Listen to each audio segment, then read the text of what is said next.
Donald Trump has been running the promises made, promises immediately broken presidency, and it has gotten him into hot water with his base several times. But of course, the most upset they have ever been is when Elon Musk revealed that Donald Trump was on the very Epstein list he refuses to release. And that scandal is rearing its ugly head once again in a very public and confrontational way right here in D.C. to Donald Trump that has Carolyn Leavitt and all of the press staff in the White House losing it. We are going to get into it all, but of course I want to start with a bit of context on the last that we've heard from this scandal, and it starts with Chris Hayes right here. It's a crazy ideological contortion that got created around Epstein.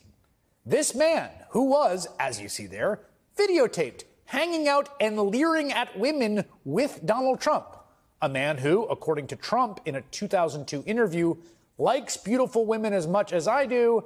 Many of them are on the younger side. A man who died by suicide in a federal prison in Donald Trump's administration under the aegis of William Barr's Department of Justice. And yet Epstein's reported sex trafficking was seized on by the right wing, spun into a conspiracy theory about the perfidy of liberal politicians like Hillary Clinton and global elites like Bill Gates.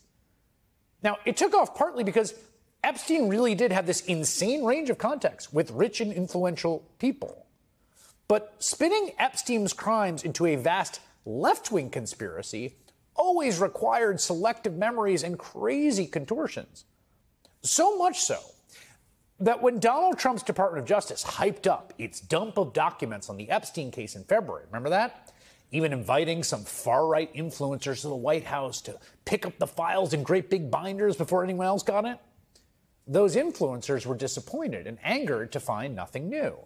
Certainly no evidence to back up their outlandish theories about who Epstein consorted with and how he died. We also know about a sweetheart plea deal that Epstein got in 2008, a deal that let him serve just 13 months in jail and preempted a deeper probe into his victims and co-conspirators. That deal was struck by Alex Acosta, the federal prosecutor that Donald Trump named as his Secretary of Labor in 2017. Thanks to reporters, we also know the story of Virginia Giuffre, one of the women Epstein reportedly trafficked to the rich and famous for sex, starting when she was 17. Giuffre, who died by suicide in April at the age of 41, was working at Donald Trump's Mar-a-Lago club when she was groomed and recruited by Epstein's girlfriend and employee, Ghislaine Maxwell. Maxwell, by the way, who Donald Trump has repeatedly wished well, is currently appealing her conviction to the Supreme Court. And according to a 2021 book by journalist Michael Wolff, Trump reportedly considered pardoning Maxwell at the end of his first term. Last year on the campaign trail, Trump appealed to his conspiracy-minded base by vowing to release government documents on a host of topics. But he did balk at just one. Would you declassify the 9/11 files? Yeah. Would you declassify JFK files? Yeah. I did a lot of it. Would you declassify the Epstein files? Yeah, I would. All right. I guess I would. I think that less so because, you don't know. You don't want to affect people's lives if it's phony stuff in there because there's a lot of phony stuff with that whole world. JFK, check. MLK, check. Epstein, yeah. Well, Even then, you can see Trump wrestling with the contradiction that Elon Musk laid bare yesterday. In the MAGA fever swamps, the Epstein files have this kind of totemic power as the thing that will bring down the entire cabal of evil Democrats and libs and globalists anytime now. They built the Epstein scandal up as a pro-Trump mythology when Donald Trump has been at the center of the Epstein scandal the whole time. We know that Carolyn Leavitt loves to go as far as she possibly can in denying or attacking, maligning the truth, but there are certain things that you just can't escape. And this scandal is certainly one of them. Elon Musk has not taken back what he said, although he deleted it on Twitter. He never reversed his position. And MAGA still remembers this is one of those issues somehow, some way that they actually seem to care about. You would think that this conspiracy, broken-brained base would let Donald Trump get away with anything, but this is something that they won't, which is why what is happening in D.C. has Donald Trump so furious in the White House panicking and attacking the person who made it happen. And we can see that in this article right here. White House absolutely fuming over sculpture showing Trump dancing with Epstein. The White House failed to see the artistic value of a mysterious installation of a gold television erected in front of the Capitol that plays a video of Donald Trump dancing shoulder to shoulder with child sex offender Jeffrey Epstein. The installation, which was created by an unknown artist and is permitted to stay through Sunday, sits where last week's anti-Trump statue, dictator approved, drew similar outrage. Carolyn Leavitt's press aide Abigail Jackson unloaded on the anonymous creators. Wow, these liberal activists masquerading as artists are dumber than I thought, she said in a statement to the Washington Post. I've tricked them into taking down their ugly sculpture and replacing it with a beautiful video of President Trump's legendary dance moves that will bring joy and inspiration to all tourists traversing our national mall. Thank you for your attention to this matter. She finished, maybe they will put this on their next sculpture, she added. The new piece, which features a 15-second loop of Trump's dad dancing, and not just with the late disgraced financier, doubles down on the administration's own words. A plaque quotes last week's White House insistence that Americans are free to display so-called art, no matter how ugly it is, mocking officials who now gripe about being mocked. The stunt's aim, per its National Park Service filing, is to demonstrate freedom of speech and artistic expression using political imagery, and has proven popular with tourists. Just who the artists are remains an art world whodunit. The National Park Service permit lists a Mary Harris, but no contact details. The Post reports that art sleuths suspect the name is a wink at the labor icon Mary Harris' mother Jones, famous for rattling the powerful a century ago, suggesting the pranksters see themselves as her 21st century heirs. The golden TV popped up in the same spot as last week's 8-foot statue dictator approved, which showed a Trumpian thumbs up squashing Lady Liberty's crown. That earlier piece quoted authoritarian leaders praising Trump and prompted the original White House crack about so-called art. For now, tourists can soak up the D.C. sun watching Trump sway in silence with the sex offender. Meanwhile, his press team, which has been approached for comment by the Daily Beast, keeps dancing around the Epstein question, while waiting to see his ignominious installation may pop up next. So Carolyn Leavitt clearly not too happy that Donald Trump's biggest scandal is being brought to the forefront once again, and it just reminds me how ridiculous this all is, that for so long, MAGA has decided that they get to claim that it was Barack Obama or Joe Biden who were best friends with Jeffrey Epstein, when it couldn't have been more evidence that it is Donald Trump who was actually best friends with him. Very publicly claimed that. But there's some lies that Carolyn Leavitt just has to push. And some of those, of course, we have seen lately about Donald Trump's illegal and failed strike on Iran, which are being called out by Senator Murphy. And we can see that right here. But the initial assessment of DIA of the photographic evidence is that they did not fundamentally destroy those assets. And what we also know is that the Iranians were successful in moving a lot of the enriched uranium out of Fordo. And that maybe is the most important fact. If we didn't destroy the 60% enriched uranium, they frankly don't need that many centrifuges in order to continue to enrich up to nuclear grade. So listen, they're mad, they're furious. You can see it in their voice because they got caught in a lie.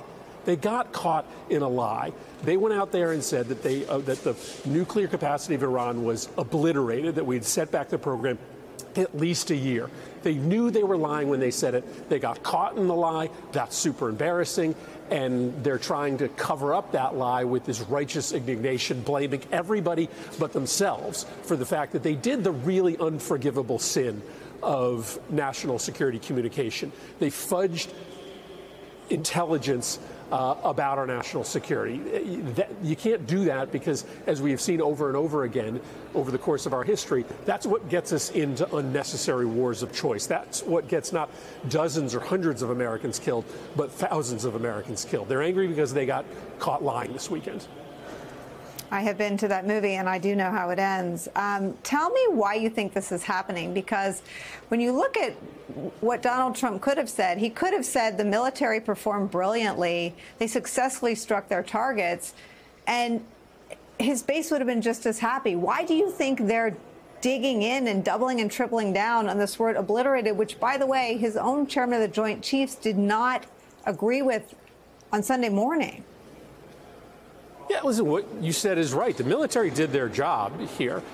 But one of the reasons we have been reluctant to use a overhead strike is that we, the American national security community, has known that there was a medium to low probability that we would do the kind of damage that we wanted, but that there would be then, because of the strike inside Iran, the potential for regional conflict, the potential for a lot of Americans to get killed, the potential for diplomacy as an option to disappear, as it has, at least in the short run. So the military did their job. They should be applauded for a really dangerous mission. But it's not their fault that the mission they were given had a low likelihood of success, and the standard that Donald Trump set, obliteration, was a standard that the military probably was never going to be able to achieve, given how bunkered those facilities were and given the fact that Iran apparently had moved a lot of the uranium off-site already.